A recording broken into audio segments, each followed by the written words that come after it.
the really important thing is the DEA license address must match the address where you're receiving and delivering and administering controlled substances. If my DEA license is tied to my home address, for example, or tied to an emergency department, well, I'm not going to be able to order controlled substances to my clinic. 3, 2, 1, liftoff.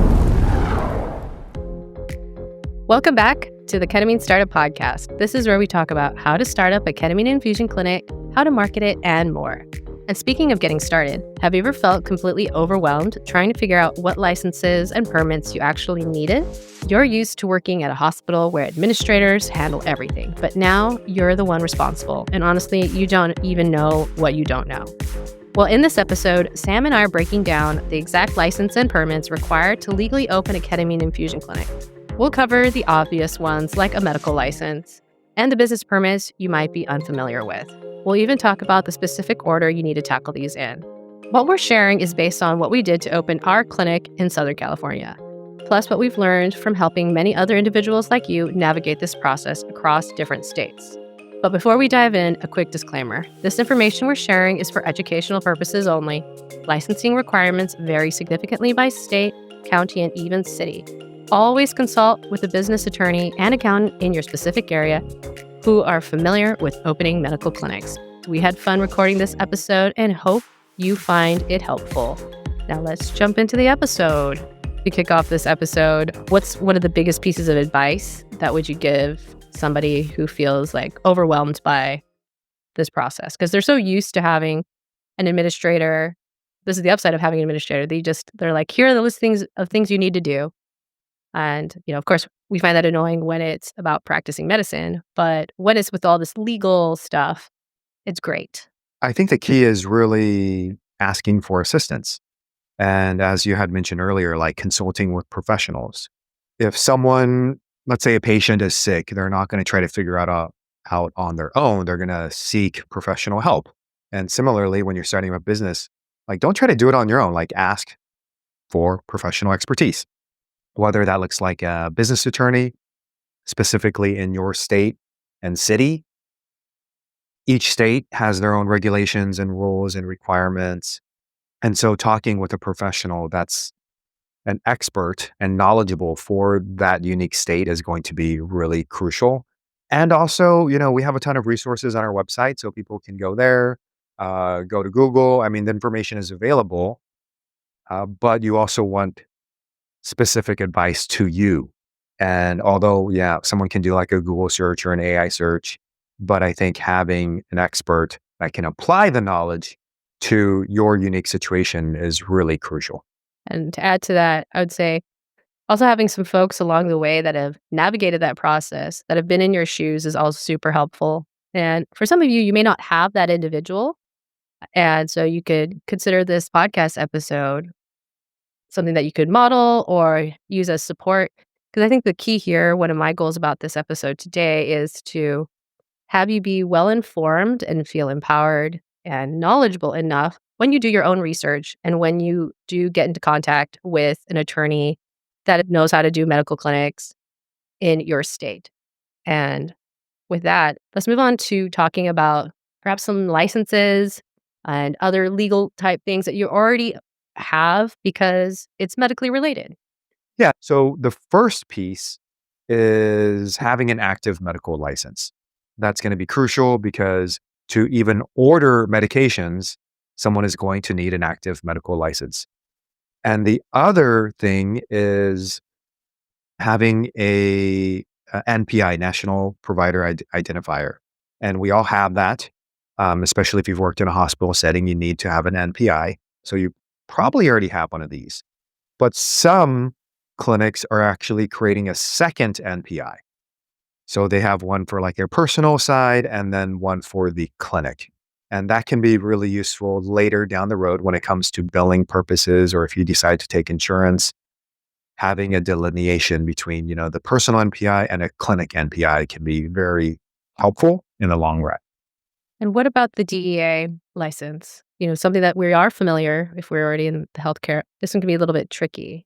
Yeah. So for ordering normal, non-controlled substance medications, no one needs a DEA, but if you're going to order controlled substances, and that's schedule 1 through 5, you definitely need a DEA license. And actually, I think even the DEA license, like schedule 1 is most likely not allowed unless it's for like research purposes or other purposes.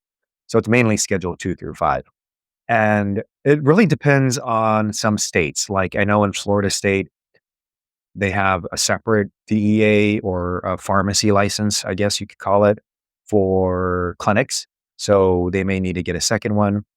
But the really important thing is the DEA license address must match the address where you're receiving and delivering and administering controlled substances. If my DEA license is tied to my home address, for example, or tied to an emergency department, well, I'm not going to be able to order controlled substances to my clinic. So the crucial part of this is that the DEA license address must be the clinic's physical location, i.e., where the medications are being delivered. So, if you are in the process of building your clinic, and let's say you don't have a clinic yet, let's say it's still in the pending process, and let's say, for example, that you, I don't know, use like a mailbox, et cetera, or a UPS store, like that's not going to be a good address for the DEA, especially if you're going to be ordering controlled substances.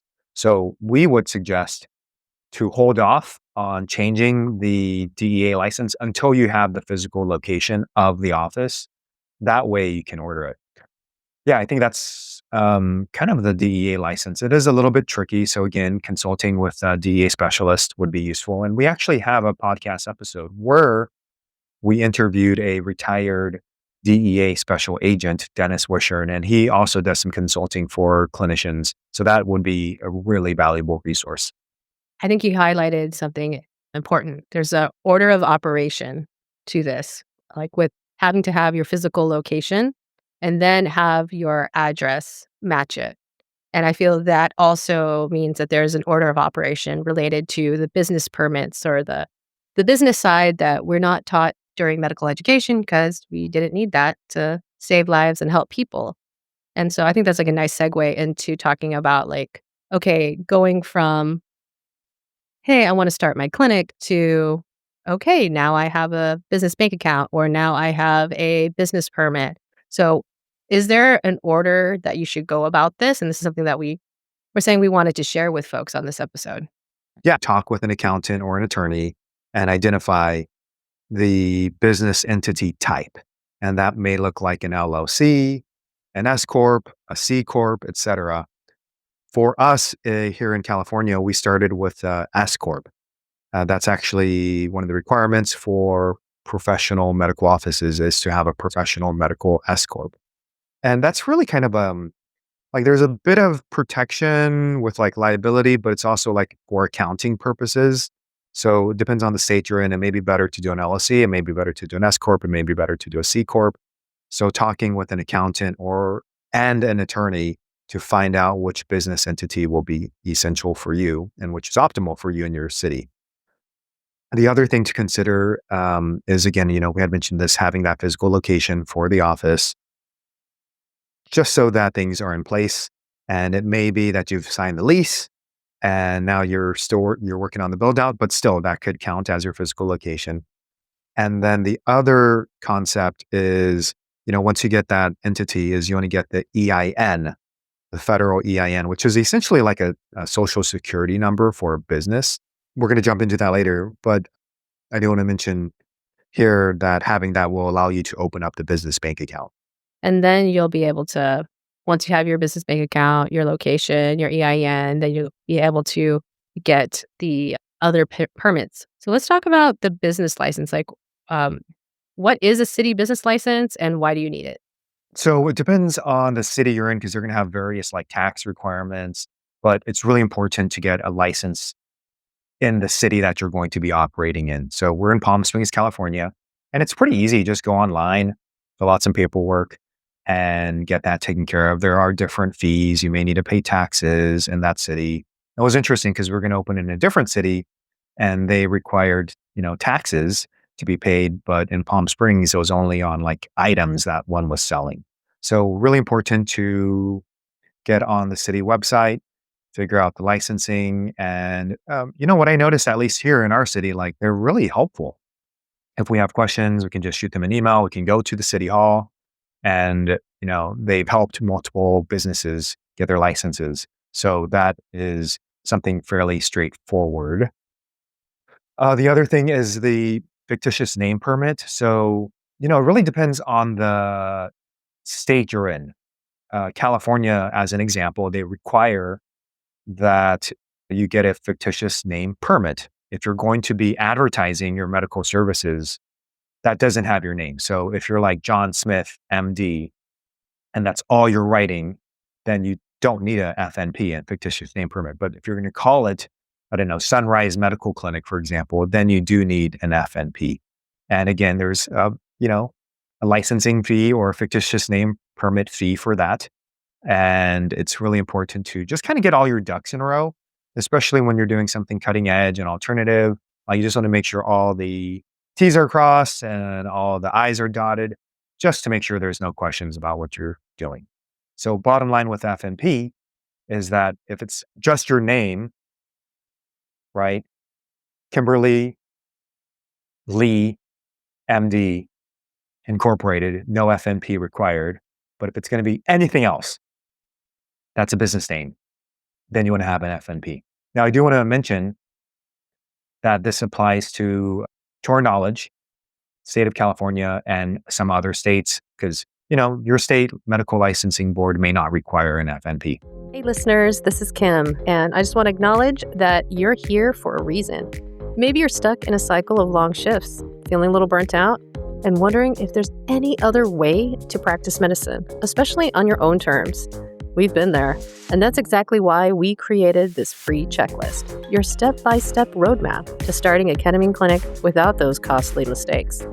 Grab your copy now at www.ketaminestartup.com/checklist. It's completely free because we want you to succeed, not struggle. And hey, if you're driving or mid-workout, don't sweat it. Just check out the show notes for the link when you're ready. And again, that's www.ketaminestartup.com/checklist. Now let's get back to the episode. Which brings us to a DBA, doing business as. To me, it's like a fictitious name permit. It's like a fictitious business name, and which can be kind of confusing with a fictitious name permit. And it's something that's filed with the county clerk or a city, but it's not like a medical board thing, because I know sometimes there's some confusion about the fictitious name permit since it's related to your practice of medicine, but the name of it can get a little confusing there. But this is something separate. And again, this is at a different level. And some places, like Sam was mentioning, there's like variation. So there are some counties or cities that don't require both, or some that only require one or the other. So it's not only recognizing, am I in a state that has a corporate practice of medicine laws? There's also at that county and that city level, this other layer.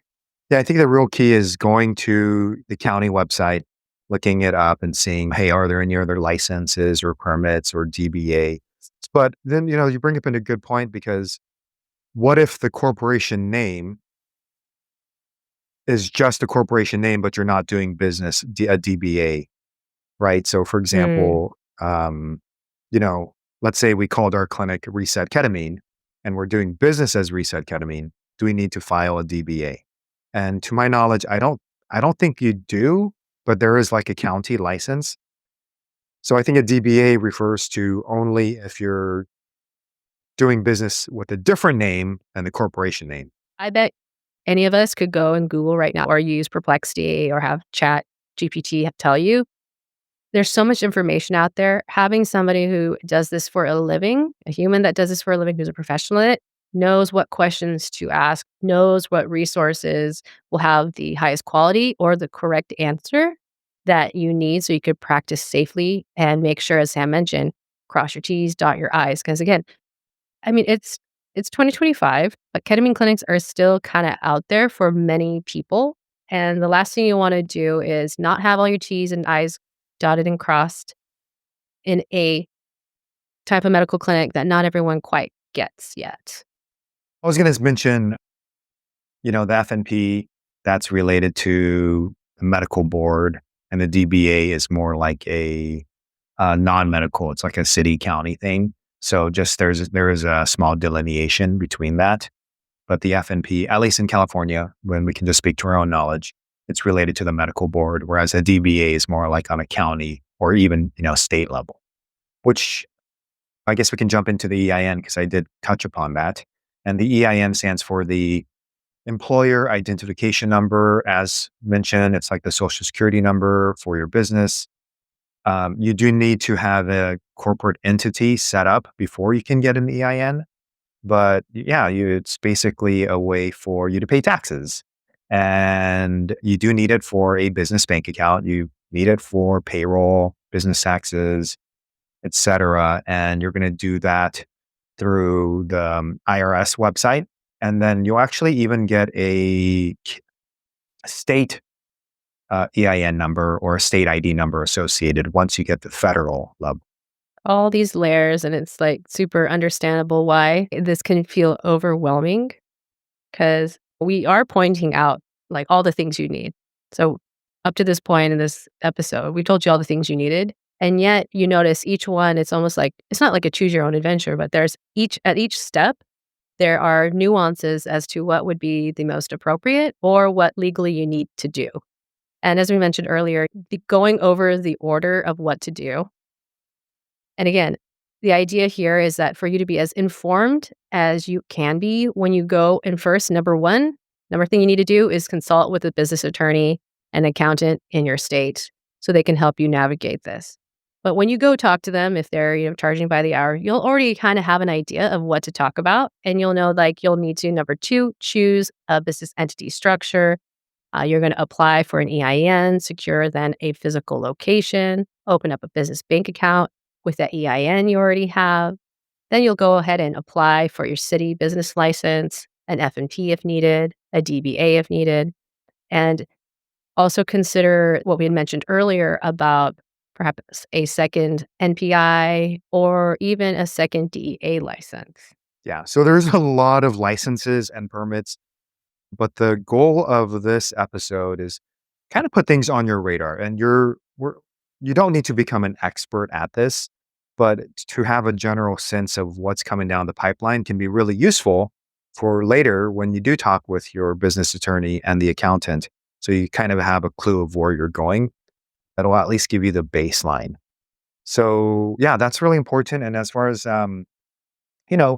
closing advice and some resources, you definitely want to budget enough time, especially with the DEA license. You want to look at your state-specific requirements. You also want to consult with your local professionals. And definitely don't try to do this all by yourself, right? You're going to go to experts, and don't go for the cheapest, person, the cheapest lawyer or the cheapest accountant. Like, pay good money for these experts because this is the foundation of your business.